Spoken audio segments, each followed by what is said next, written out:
Aujourd'hui, l'idée que le plein emploi tel qu'on a pu le connaître pendant les 30 Glorieuses est encore une possibilité. Moi, je pense que c'est une chose. Excusez-moi, en Allemagne, on en paye, vous et moi, le prix, notamment. Alors écoutez, et 15 millions de salariés pauvres, 15 millions de salariés pauvres en Allemagne. Si c'est votre modèle, 15 millions de salariés pauvres, c'est pas mon modèle à moi.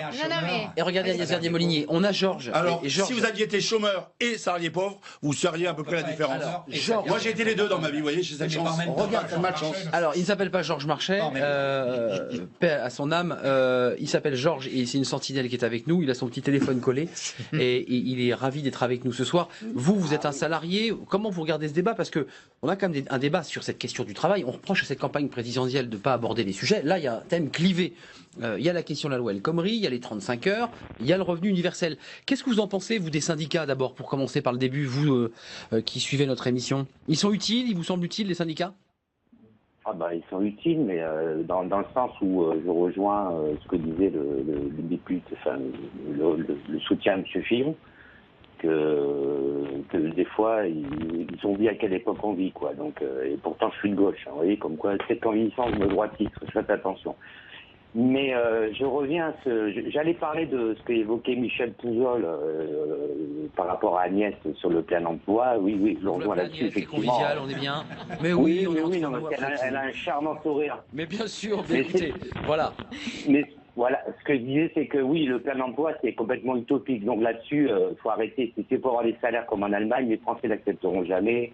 Voilà. Moi, je veux revenir sur un point que je trouve vraiment génial dans le programme de Macron, quoi. C'est quand même l'histoire d'offrir le chômage aux gens démissionnaires, quoi. Parce que tous les gens qui sont en état de burn-out, eh ben, je trouve que ça, c'est une certaine avancée sociale. Et j'aimerais bien savoir ce qu'il en pense, d'ailleurs, Michel Pouzol, qui soutient Hamon, quoi. Je trouve que, bon, vous pouvez dire qu'il est de droite, mais bon, là, c'est une idée vraiment humaniste. Alors, ça, c'est important. Merci. Alors, burn-out, burn-out. Burn-out, je vous le dis pour le prochain passage d'émission de Georges, il vient souvent chez nous.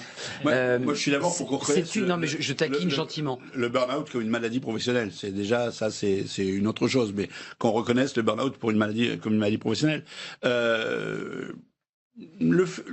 c'est compliqué dans un monde où on a 5 millions de chômeurs, effectivement, de dire si vous démissionnez, vous pouvez toucher effectivement des ACD. Je voulais quand même rappeler que sur les 5 millions de chômeurs, il y en a la moitié qui ne touchent rien. Faut quand même faut quand même remettre. Il y a la moitié des gens qui sont au chômage aujourd'hui ne sont pas indemnisés. Hein. Donc c'est pas une situation extrêmement confortable. Ils ont des aides sociales quand même. Hein. Excusez-moi.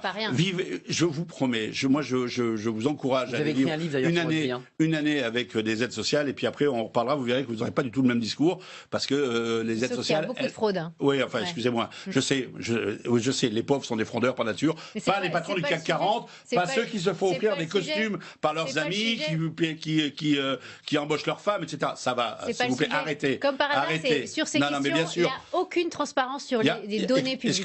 Excusez-moi, mais ce que vous faites là, la fraude, elle est au-dessus. Elle est ceux qui fraudent le fisc, elle est ceux qui font ce qu'on voit dans les... Mais arrêtez de dire que les pauvres sont des fraudeurs. C'est scandaleux. Vous blessez des gens qui sont dans la grande difficulté et dont vous ignorez tout du début de la vie. Vous savez très bien, comme moi... Moi, j'ai vécu au RMI, madame, et je n'accepterai jamais que vous disiez ce genre de choses. Jamais. Il y a aussi des personnes en France, dans tous les départements, qui bénéficient des aides sociales et qui aussi travaillent de manière non déclarée. Bien sûr, mais c'est la majorité. C'est le système français, bien entendu. Alors, dénoncez ce qui est vraiment dénonçable. La question, c'est aussi d'avoir des contrôles sur ce sujet. Mais ils existent, les contrôles, madame. Ils existent. Alors, je vous enverrai les rapports de la télé Carmonde, comme ça va nourrir un peu votre réflexion. Vous en avez vraiment besoin. Et les CAF sont hyper opaques. Je vais me permettre de poser une question, parce que Jean-Luc Touly